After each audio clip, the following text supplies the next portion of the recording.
Bonjour à tous, très heureuse de vous retrouver pour ce nouveau numéro de Curieux de Nature. Saviez-vous que certaines espèces exotiques, qu'elles soient animales ou végétales, peuvent représenter une vraie menace pour notre biodiversité locale? On parle du raton laveur, du frelon asiatique, aussi de certaines écrevisses, mais aussi de certaines espèces végétales comme la renouée du Japon ou la berce du Caucase. Alors aujourd'hui, je vous propose de nous interroger sur les enjeux que représentent ces espèces exotiques envahissantes pour notre biodiversité. Vous êtes curieux de découvrir ça avec nous? On y va!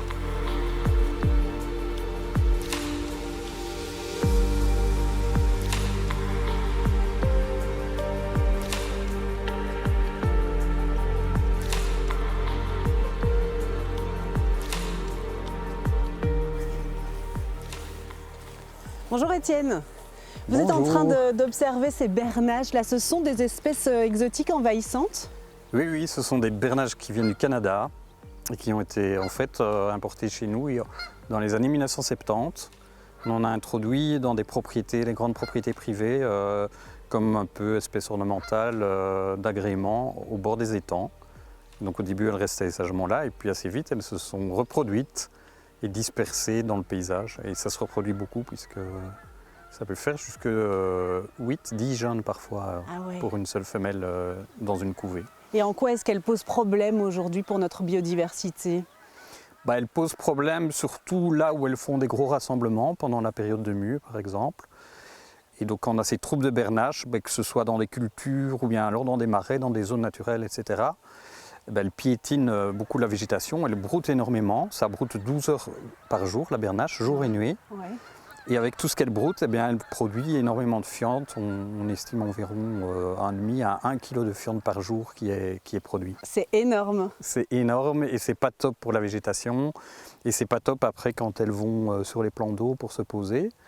Et donc toutes ces fientes vont dans l'eau, c'est très riche en azote phosphore et ça dégrade fort la qualité de l'eau. De manière générale, c'est quoi en fait une espèce exotique envahissante?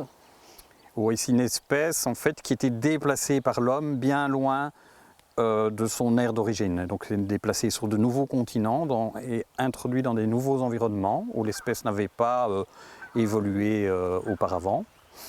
Et alors une fois qu'elle est introduite, après elle se reproduit et elle se disperse dans l'environnement et peut causer toutes sortes de dommages à la biodiversité ou parfois à l'économie aussi.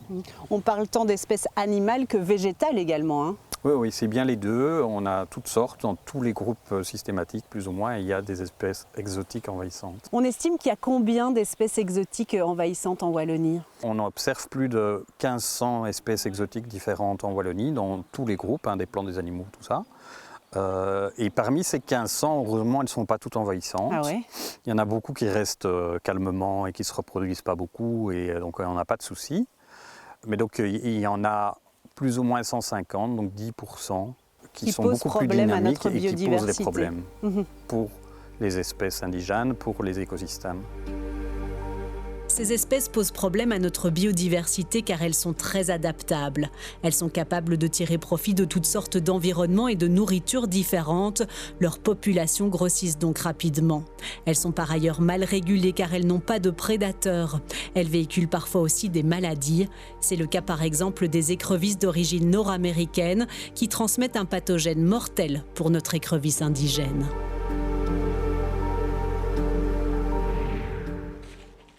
L'automne est la saison de reproduction des écrevisses. C'est le moment choisi pour procéder à l'inventaire des populations en Wallonie.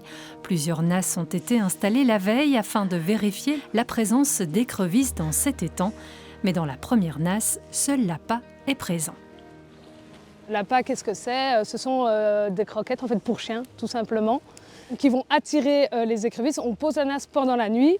Elles sont lestées pour aller au fond finalement des plans d'eau. Pendant la nuit, elles vont être attirées justement par l'odeur de croquettes de chien qui est assez forte. Et le lendemain matin, nous, on peut venir enlever ces nasses et regarder si oui ou non on est en présence d'écrevisses, quelles espèces. On va voir si on a eu quelque chose. Le relevé de la deuxième nasse confirme la présence d'écrevisses. Et ben voilà. Ici, on a plusieurs individus. On a vraiment un gros individu. Donc ici, c'est l'écrevisse signal qui se reconnaît justement avec le point blanc, un peu bleuté, à la jonction des pinces et qui a une face orangée vraiment sous les pinces. Le sillon ici branchicardiaque qui est assez espacé. L'écrevisse signal, aussi appelée de Californie, est une des espèces exotiques envahissantes. On va regarder si ce sont toutes les écrevisses de cette espèce. Ces espèces américaines, elles sont venues comment? Elles sont venues parce que l'homme a voulu agrémenter les étangs de pêche, les plans d'eau, notamment par des couleurs, mais aussi pour la pêche, donc pour la consommation. Si elles sont bonnes à manger, ces espèces exotiques n'ont pas amené que des points positifs. Elles ont impacté notre espèce d'écrevisse indigène. Qu'on appelle l'écrevisse à pattes rouges. Il ne reste plus que quelques reliques, quelques populations, parce que justement, elle a souffert notamment des pollutions, de la dégradation de son habitat, mais aussi de l'arrivée de ces espèces écrevisses américaines qui sont des concurrences pour l'habitat, pour la nourriture, mais aussi parce qu'elles sont porteuses saines en fait, d'un champignon qu'on appelle la peste de l'écrevisse. Donc elles vont venir sans signe clinique, alors que notre écrevisse, elle, est très très sensible justement à ce champignon. Et donc on a vu vraiment un effondrement des populations de nos espèces indigènes avec l'arrivée notamment des espèces d'écrevisses américaines. Pour limiter la propagation des espèces envahissantes, il faut adopter de bons gestes. Ne pas réintroduire ces petites bébêtes ni les déplacer vivantes. Bien nettoyer votre matériel de pêche. Et si vous avez des écrevisses exotiques dans votre étang, vous pouvez les prélever pour votre consommation personnelle. De quoi joindre l'utile à l'agréable.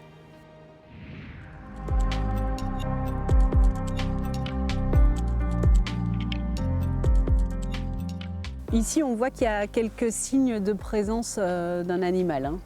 Ouais, oui, ici c'est du rat musqué qui a son réseau de galeries. Donc on voit les galeries, ça fait 10-15 cm de diamètre. Il y a une sortie là, on voit une galerie ouverte. Tout ça normalement est recouvert d'eau. Hein, c'est parce qu'il fait sec qu'on les voit vraiment très très bien. Et alors on voit aussi des plantes ici qui ont été sectionnées et consommées par le rat musqué. On voit d'ailleurs encore des herbes dans l'eau. De petits fragments qu'il n'a pas consommés. Et le rat musqué, c'est considéré comme une espèce exotique envahissante? Oui, c'est comme la bernache, c'est aussi un nord-américain. Et il est très très prolifique et pas trop consommé par les prédateurs et donc il peut vraiment faire pas mal de dégâts. Pourquoi est-ce que nos espèces locales, indigènes, elles ne sont pas armées pour lutter contre ces espèces qu'on appelle exotiques envahissantes? En fait, les espèces exotiques envahissantes et nos espèces, elles ont des histoires évolutives distinctes. Elles ont évolué, se sont adaptées sur des continents différents. Et a priori, elles ne devaient pas entrer en contact. Et alors tout d'un coup, ici, l'homme, en transportant ces espèces, remet ces espèces-là en contact. Et nos espèces, elles sont un petit peu naïves face à l'arrivée de nouvelles maladies, de nouveaux prédateurs.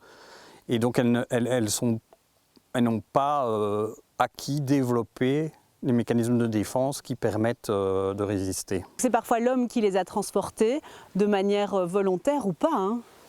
Oui, il y en a beaucoup qui sont des espèces très jolies, qui ont des propriétés ornementales et tout. Effectivement, l'homme a ramené beaucoup de plantes et la bernache du Canada aussi pour cette raison-là, parce que c'est un très très bel oiseau. Mais effectivement, il y a aussi des passagers clandestins qui voyagent, par exemple, accrochés à la coque des bateaux, dans les eaux de ballast ou mélangés avec d'autres plantes, dans des substrats de culture et tout ça. Et donc ça, c'est effectivement aussi un mode d'introduction de ces espèces-là. Et donc c'est comme ça que ces espèces arrivent dans nos milieux sans être confrontées à leurs prédateurs. Alors effectivement, quand elles arrivent chez nous, nos espèces sont pas très très bien armées et elles sont souvent introduites sans leurs pathogènes, sans leurs ennemis naturels. Et donc de ce fait-là, leurs populations peuvent facilement exploser et donc elles sont très très peu prédatées. On a un exemple d'ailleurs ici sous nos yeux. Oui, donc ici on a un exemple et on voit une petite espèce de mole d'eau douce qui se développe ici dans l'Ourthe. C'est la mulette épaisse, c'est une espèce Natura 2000 qui est très rare, qui est menacée en Wallonie et qui est visiblement très très bien consommée et appréciée par les rats musqués. qui se font au printemps quand ils ont besoin de protéines, un petit festin de mulettes épaisses. Et donc ça, c'est clairement une menace pour ces mulettes. Et surtout que, a priori, c'est des coquilles qui sont quand même très robustes et donc qui ne peuvent pas être facilement consommées par les prédateurs de chez nous en tout cas. Et en fait on accuse le rat musqué parce qu'on voit ces galeries, des excréments également à proximité, on est assez certain que c'est de sa faute en fait. On est assez certain parce que voilà, c'est une galerie ici quand même de petite taille, donc un castor ou un ragondin est incapable de rentrer là. On voit un petit peu les traces aussi dans la boue et effectivement là derrière on voit aussi les crottes du rat musqué, quoi. Donc on est assez sûr. Voilà. Et donc la mulette qui, a priori, avec sa coquille très robuste, est à l'abri des prédateurs, tout d'un coup elle ne l'est plus puisqu'on a introduit le rat musqué et il y a des études qui montrent aussi maintenant que le raton laveur consomme aussi les mulettes. Ces espèces exotiques, elles apportent aussi des maladies comme on l'a vu avec les écrevisses. Tout à fait. Et donc elles peuvent apporter des maladies vis-à-vis desquelles nos espèces sont très vulnérables parce qu'elles ne sont pas immunisées, n'ont pas les défenses immunitaires qui permettent de se prémunir de ces maladies. Et ici, le rat musqué, il vient aussi avec... c'est des maladies qui étaient déjà là chez nous, mais il constitue un gros réservoir pour ces maladies-là, dont par exemple la leptospirose et l'échinococcus, qui sont des zoonoses qui sont transmissibles à l'homme et qu'on espère ne pas contracter parce que c'est quand même des belles crasses, quoi. Donc on peut mourir de leptospirose ou d'échinococcus si ce n'est pas soigné correctement.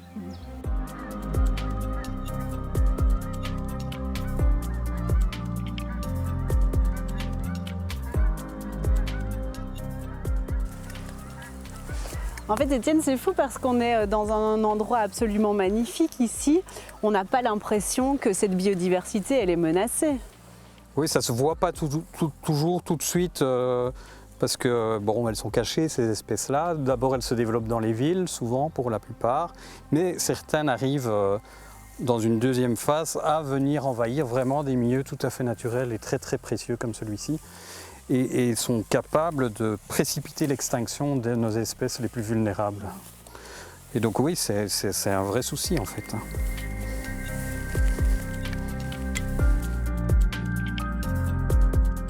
La lutte contre les invasifs doit donc se poursuivre en Wallonie. Récemment, des massifs de faux arômes ont été découverts du côté de Vielsalm. Cette plante a une capacité de dispersion importante. Il faut donc agir avant qu'elle ne se répande.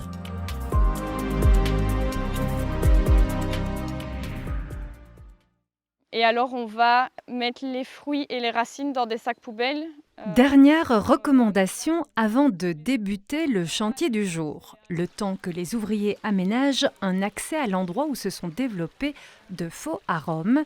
Dès le premier regard, on devine aisément que cette plante n'est pas à sa place le long de ce cours d'eau. C'est le faux arôme, il vient d'Amérique du Nord. Il est arrivé chez nous en fait comme plante ornementale. Des gens ont planté dans leur jardin et elle s'échappe en fait des jardins. Donc c'est pour ça qu'on la retrouve maintenant un peu dans la nature.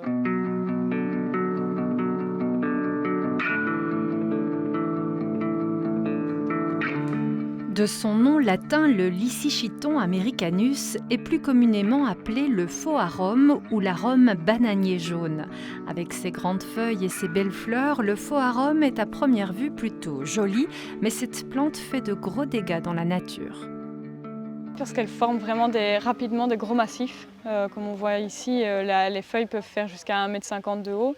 C'est des feuilles qui sont assez opaques en plus, donc ça forme vraiment des massifs denses qui étouffent la vie qui était en place dans le milieu avant son arrivée, quoi. Il n'y a plus que la plante, quoi. Le genre comme ça, c'est très bien, mais ce qui est vraiment important, c'est de ne pas perdre ça. Vu son caractère invasif, cette plante est aujourd'hui interdite dans l'Union européenne. Il faut donc la détruire quand on en découvre, comme ici dans la région de Vielsalm. Donc là, j'enlève les plantules, donc les plus petites, qui ont déjà des fameuses racines. Donc avec la bêche, on va vraiment aller chercher le plus profondément possible pour avoir la racine aussi. C'est compliqué de bien les avoir et c'est important, quoi, pas qu'elles ne se propagent encore plus. Donc voilà.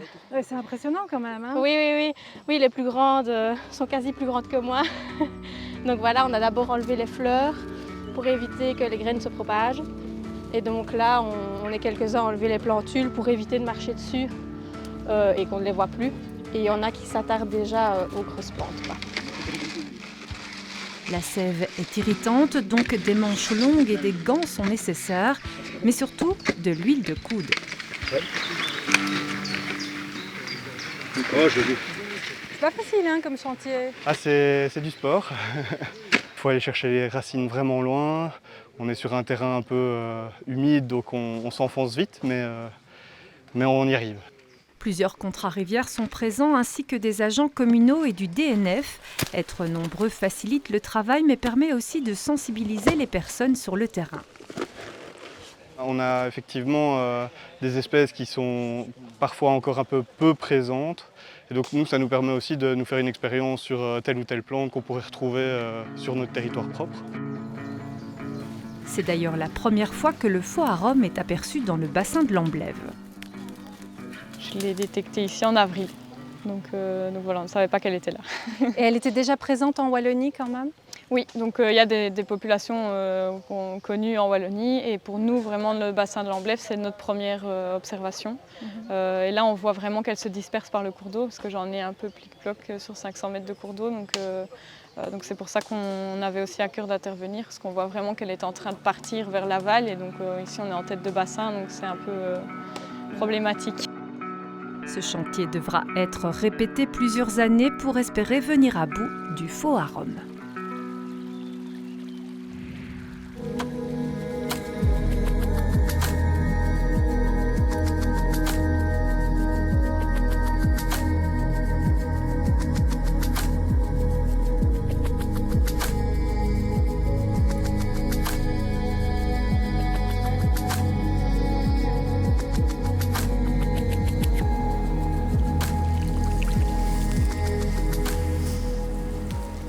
C'est quoi ce type de plante, Étienne? Alors ici, on est sur une plante aquatique tout à fait immergée qu'on appelle une élodée. Et c'est une élodée spéciale, c'est l'élodée à feuilles alternes. C'est une espèce qui prolifère très vite et qui transforme un peu la qualité de l'eau. Elle augmente le pH, elle rend l'eau trouble. Et c'est vraiment pas top, quoi. Et on sent d'ailleurs sur les feuilles, elle fixe le carbonate, on sent que ça gratte un petit peu. C'est vrai. Comment est-ce que elle est arrivée dans ce plan d'eau, en fait, cette plante? Alors, elle était vendue avant. C'est une espèce qu'on ne peut plus vendre aujourd'hui parce qu'elle fait partie de la liste des espèces préoccupantes pour l'Union européenne. Mais avant ça, elle était vendue comme plante oxygénante pour les aquariums et pour les bassins de jardin. Alors, oxygénante, au début, ça oxygène, mais... Aujourd'hui, c'est tout l'inverse. Quand on commence à en avoir comme ça, et encore, on est en début de saison seulement, c'est plutôt une plante qui va finir par asphyxier complètement le plan d'eau. Alors, ça veut dire qu'il va falloir lutter contre, essayer de la réduire. Comment est-ce qu'on peut agir? Oui, et donc il n'y en a pas beaucoup des sites où cette plante-ci est installée en Wallonie. Donc c'est une espèce émergente et donc l'idée c'est vraiment d'essayer de l'éradiquer partout où elle pousse. Et on peut faire ça par arrachage manuel, mais il faut se méfier parce qu'avec un tout petit bout de plante comme ça fait une nouvelle bouture. Et donc il faut vraiment enlever toute la matière végétale du plan d'eau, quoi. Donc quand l'espèce est encore émergente, on essaye de l'éradiquer. J'imagine que parfois ce n'est plus possible. Oui, alors il y a des espèces, les renouils asiatiques, les balsamines, etc. Il n'est plus question, on n'arrive plus à l'éradiquer effectivement. Et donc là on fait des actions plus ciblées dans les sites les plus précieux pour diminuer là où il y a vraiment des gènes manifestes, pour réduire l'abondance ou éliminer localement alors, mais pas à l'échelle de toute la Wallonie. Éradiquer ou gérer localement pour les espèces végétales, c'est la même chose pour les espèces animales aussi alors? Oui, pour les animaux aussi. Donc, par exemple, le raton laveur qui est présent largement, le rat musqué, qui sont largement présents en Wallonie, probablement c'est plus possible de les éradiquer. Et donc, on peut plutôt réduire les densités ou prendre des mesures locales. Le raton laveur, par exemple, on peut protéger les nids de cigognes noires, on peut protéger les colonies d'hirondelles de rivage, là où il y a des menaces évidentes. Dans certains milieux, comme les étangs de Vérel, où il y a beaucoup d'oiseaux nicheurs, là, probablement, ça vaut la peine de faire du piégeage pour réduire les densités. Mais l'éliminer partout, sur tout le territoire wallon, ça risque d'être difficile. C'est déjà plus possible sans doute. Voilà. Ou à un coût très très important, quoi. Mais donc il faut trouver le meilleur rapport coût-bénéfice, espèce par espèce, en fonction des impacts et en fonction de l'abondance et de la distribution de l'espèce sur le territoire. Je vous propose à présent de retrouver Stéphane Delogne pour sa chronique.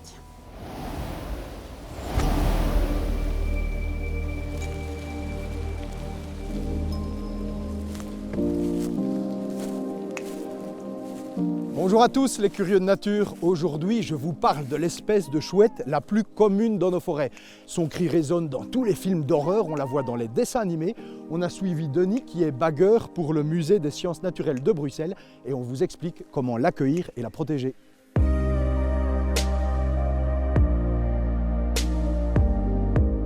Ce travail de suivi scientifique par les bagueurs a pour but d'évaluer la variabilité des populations, car seuls 25% de ces jeunes atteindront l'âge de reproduction. C'est très faible et grâce au suivi, on peut voir quels individus ont réussi à se maintenir jusqu'à l'âge adulte.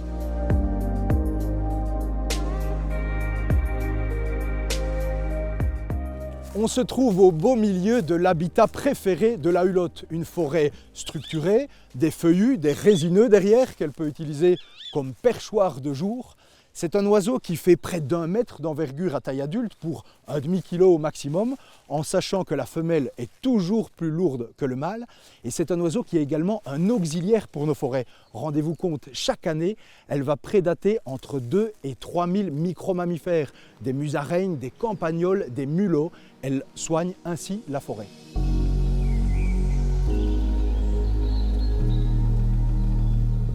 Un mois après l'éclosion des œufs, les jeunes vont quitter le nid alors qu'ils ne savent pas encore voler et il est très fréquent de les trouver au sol. Ne les emmenez surtout pas dans un centre Créavès s'ils ne sont pas blessés car les parents continuent à les nourrir. Placez-les simplement en hauteur sur un arbre, cela suffit pour continuer leur développement. Vous aussi, vous avez un morceau de forêt ou un jardin très arboré et vous pouvez accueillir de la hulotte. Eh bien, il vous suffit de poser un nichoir comme celui-ci, de grande dimension, une 60aine de centimètres de haut, 25 cm de large et un trou d'envol de 12 cm. Et n'oubliez pas de protéger le nichoir des prédateurs, un stop-minou comme celui-ci pour les simples chats, mais beaucoup mieux encore selon les études scientifiques, une barrière en plastique anti-rhizome, comme par exemple pour empêcher les racines de bambou. Cela évite les ratons laveurs, un sacré prédateur. Et chez vous aussi, agissez pour la nature.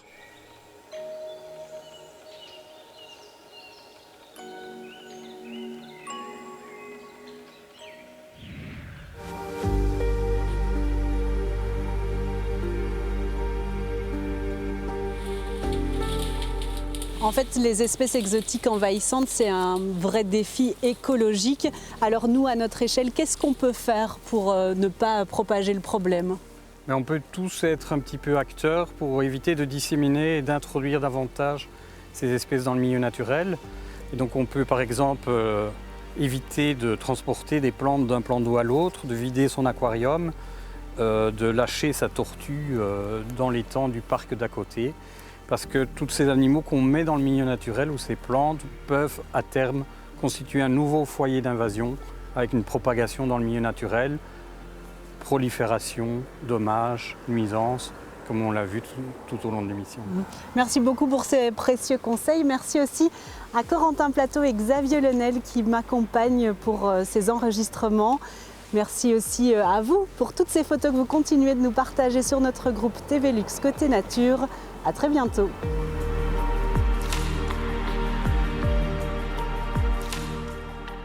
Et si vous voulez en savoir encore plus sur le sujet, rendez-vous à l'exposition Stop Invasion proposée par Riveo, le centre d'interprétation de la rivière Aoton, à découvrir jusque début janvier 2027.